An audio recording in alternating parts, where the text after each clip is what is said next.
Richards brings me some luck. So it does work, I must say. Yeah, I think it does. Effect. There's some kind of. It certainly works for him. Yeah. I mean, Jesus, he fell out of a tree, had a brain hemorrhage. There's nothing stops this guy. All right, here we go. Coming down to 3, 2, 1. So again, my lucky day on WDHA's Reconnect with Rockers is I am reunited with members from the immediate family, 5 of the most talented and influential musicians on the planet. It was funny. Somebody posted your band logo, and I think I put a little comment underneath on Instagram, like, more talent in this photo than in some full states. Nothing against any states, but it's so awesome to see your faces. Danny Kortchmar and Waddy Wachtel, 2 of the greatest legends in rock and roll. We're glad to be here. Thanks for having us. Danny, I would imagine that's a beautiful fictitious beach behind you, because I know you guys played last night, but it sure looks nice back there. It's totally fictitious, yes. Yes, these virtual backgrounds are absolutely amazing. You guys are coming to New York City just a couple of weeks away, November 20th. Got my New York guys coming back to the place that they were reared in. So what is it going to be like to get back to New York City and play this great place, the New York Society for Ethical Culture, which is such a great little awesome venue on the Upper West Side, just super, super cool. So coming back to New York, what's it going to feel like? Fantastic. Is it, Waddy? You're ready for the energy? We always look forward to getting back to the city, and sadly, we're only going to be there for just that show day. Well, we have a half a day off, and then we do the show, and then we're gone. So we're going to try to cram as much of New York in 36 hours as we possibly can. But it'll be great, and we're doing our show with Willie Nile opening the show with us. So love Willie. He's such an American treasure. You know, when you see Willie, he's so popular in this area of the Northeast too. Everybody loves Willie. The New Jersey shows when Willie plays. He's just such an underrated, amazing artist. So that is just going to be a fantastic show. So you guys were on stage last night in California. So what was that like? I was watching some footage of the show, and just to see the looks on people's faces and all that, I saw like an aerial kind of view too, in that movement. When people are watching music, people are just have this movement about them. You guys, I'm sure, have missed that, seeing that. And what was it like to get some of that back? Well, I think it was us and the audience were on the same page, and we were both thrilled to be there. And it's great to be able to. There's nothing like playing live music for an audience, an appreciative audience. It's just nothing like it. And there's nothing like the sound of a rock and roll band in full cry, which is what they got last night. And we were all we were on the same page. We were all thrilled to be there. The audience and us, I have to say, yeah. I feel like some of these shows are almost like the Immediate Family 2.0, because there's been all that energy, that pent-up energy, and just that feeling, and that community. Music and rock and roll has always been a community, and getting that community back together, I mean, there's just nothing like it. Look, I'm grateful to God that I got you guys on a Zoom and everything, but seeing in person is very, very, very different. So especially if I was interviewing you in person, I might be a little more intimidated doing the I'm Not Worthy act. So after the EPs, we get the self-titled debut late in August. I got to tell you, fair warning, classic Waddy. Right. I love the video. I love everything about that song. And Divorced, classic Danny. Earworm for days. So Danny, I want to talk a little bit about that song. Every time I hear it, it's in my mind. It doesn't leave. The video is super cool. It's got a little performance, a little conceptual, a little 405. So talk to me about Divorced.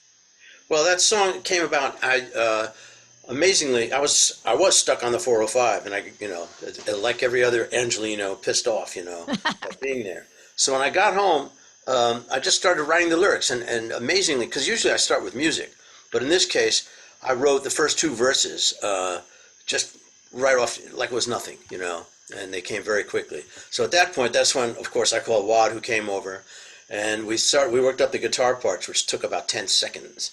Really? And then Waddy and I put together you know, the bridge and the whole ending of the song, and on and on. So between the two of us, we finished it, and it is as you hear it. Yeah. Yeah. And we like it. It's I think it's something a lot of people have been through. Maybe everyone, but at And least a it's lot got of a people. little, it's got every vibe to it. It's a little dark, but it's tongue in cheek, Right. and it's kind of funny, and Yeah. it gets a little bit of that pent up anger out. And Mhm. so, Waddy, are you on call? Is that one of those things where, like, Danny gets the idea, I call up Waddy, comes over, we knock it out? Is that the Well, relationship there? Goes both ways. it Yeah. goes both ways. Yeah, Danny helped me with a song of mine that's on one of the EPs, a song called "One More Time or Two." It was a song I'd had for a while, but I never was happy with the lyric. And Danny, he loved the tune right away, and we sat down, and he maybe added or changed 3 or 4 lines in it at most, I think, right, Danny? And that was it. And Yeah, very, very minimal yeah, changes. it just made the whole song open up for me, and I was able to sing it then. But Mhm. that's what we do with each other. We've been playing together so long, and from the day we started playing together, it's been as easy as it was, as Danny just said, when we wrote the music to Divorced. It came together as quickly as you hear it.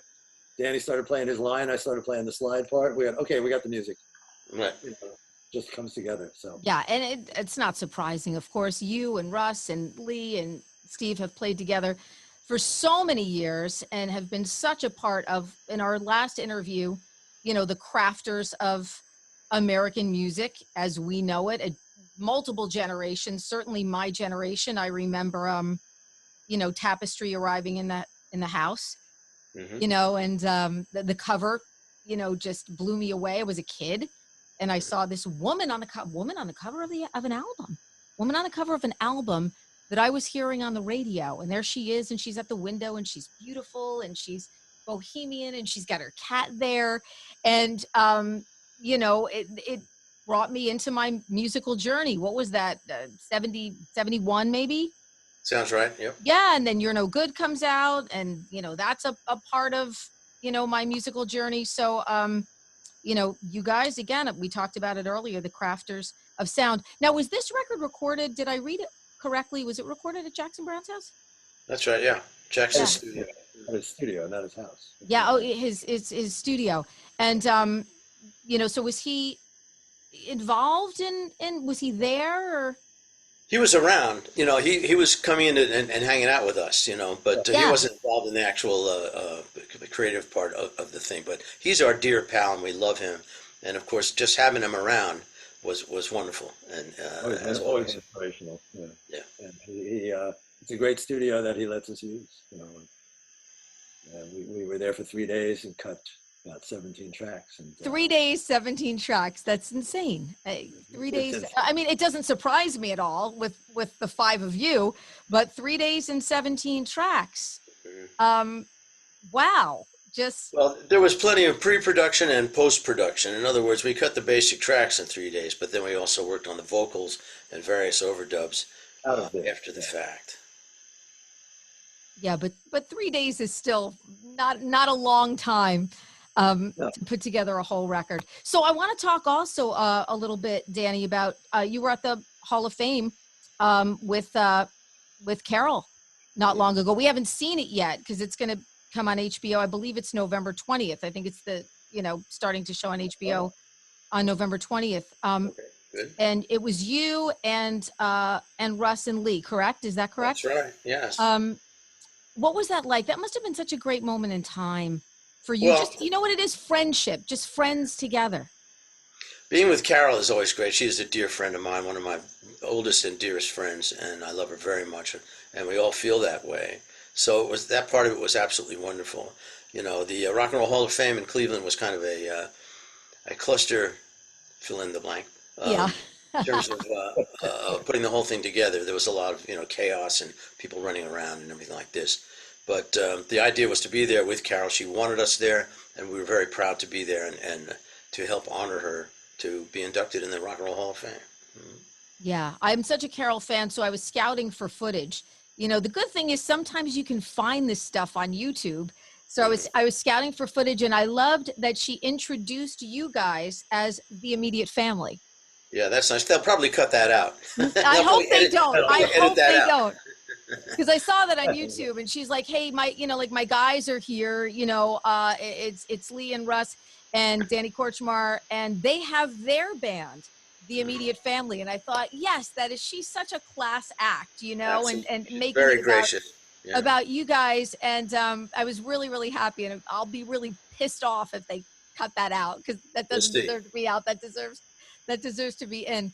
HBO. We get to see it in just a couple of weeks. I also wanted to talk to you guys a little bit about the. I'm waiting for the long-awaited documentary film about you guys, which I hear is finally going to come in 2022. Um, Denny Tedesco's putting it together as the director. Of course, he the son of Tommy Tedesco from the Wrecking Crew.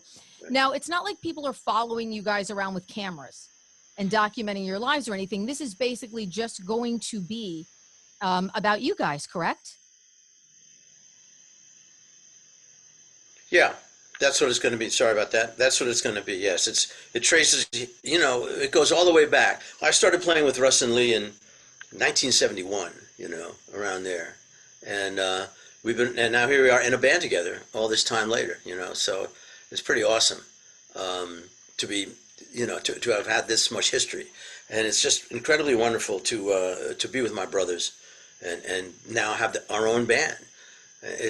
What a journey. And that's why the film is interesting. It's going to be interesting because of this long history and the fact that we're still going and still playing rock and roll and still loving it after all this time. So, it's a long and involved story. And a lot of our friends, a lot of the people we worked with will be have been interviewed for the film. So there's a lot of stuff. Yeah, I've heard that there are a lot of interviews, and I think Denny's a really good person to put this together, because he has that, that affiliation with the Wrecking Crew, with his dad, and knows how important, your generation of what the Wrecking Crew was. Of course, a little bit different, because you guys weren't behind the scenes guys. You were the guys that people wanted on stage with them, and people wanted to give the credit to as part of the crafters of their sound, and all the people that you worked with. You guys were front and center people with the artists that you were working with. We were very lucky.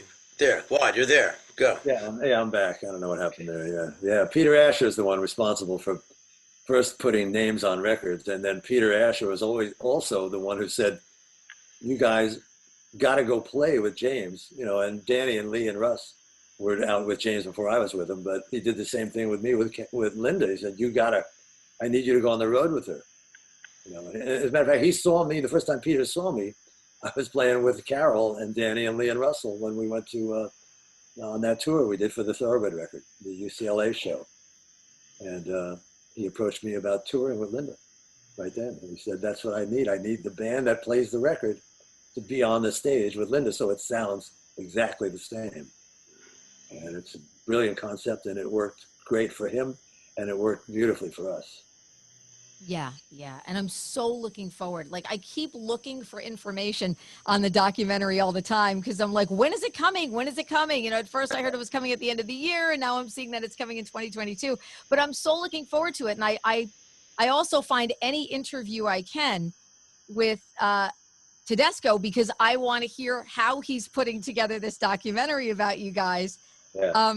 Well, we're in the dark. We're in the dark about it. We have no idea. which is so strange. So you're going to see it, as it actually comes out. But I think it's kind of cool that they're not following you around all the time, getting all your feedback on it. But I think it's going to be spectacular. Yeah, we think so too. Remember, we don't have anything to do with the production of it. We're just the subject of it. So we're waiting to see with bated breath, just also to see what it looks like and how it comes out. Is that a weird feeling too, to know that there's something being made about you, yet you're... Well, at this point at our age, every feeling is weird. So That's true. Getting up in the morning is weird. So Oh, you guys are funny. You guys are so funny. So, New York City, couple weeks away. I'm really, really, really, really excited, and I think it may be an entree back into shows for me again. I saw you guys at the Iridium couple years. Was it a couple years ago? Yeah, I it's a feel couple like of it years was ago 6 already. months Yeah. ago. Was it a couple years ago? We started doing shows the other night. It's the first time in almost 2 years we were on a stage. I mean, it was unbelievable. We did a song or two, and you're looking out there and seeing people in front of you for the first time in so long. It's incredible, the reality of that finally being there. It's wonderful. Too Yeah. much. Yeah. Yeah, And so tour's hopefully- picking up in a couple weeks in Connecticut, so you guys will be back out there again doing it. And I'm sure a super busy 2022 coming up for you guys as well. I mean, you guys are players, musicians, and that's what you do. You make music. You are correct. That's right. We're already starting on our second album. Actually, we've done a lot of work on our second album. We're going to go back in the studio and do more on that. So we'll have another album ready to go pretty soon. And of course, we're going to be gigging more and doing everything we can do with the band, to move it forward. And before I let you guys go, as much as you loved playing together and your brothers in music, when did you know it was a band? And I'll Waddy, rather than just throw it out there randomly, Waddy, when did you know that it was a band? When did you say, you know what? Yeah, these are, this is a band unit that we can put together and do something differently than just playing together.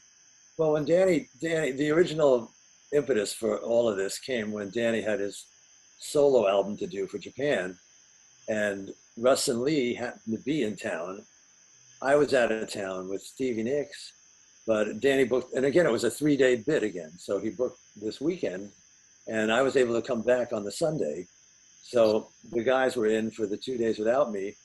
And then when I sat down and played with everybody, and that's when, and Postel was the one that said, when that happened, he realized that it was a whole different thing. It became a different thing then, and it became the basis of what we are. And then it was, a few moments later when Danny said, we got to be a band. This is like, I can't do this without you guys now. This is us.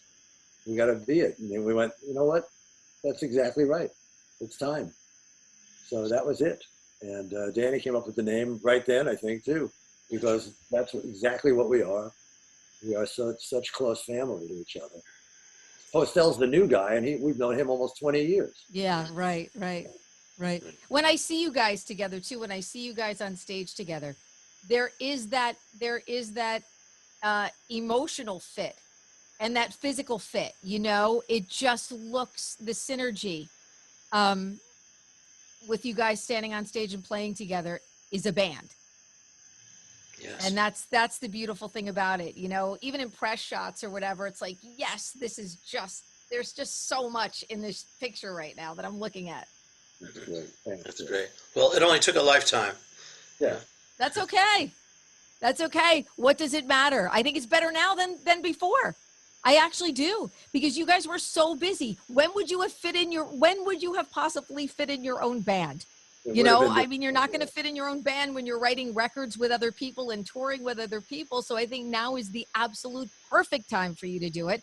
And you guys are working musicians. You're never going to stop. This is, I was talking to someone earlier, we were talking about people who want to be rock stars versus people who want to play music their whole lives.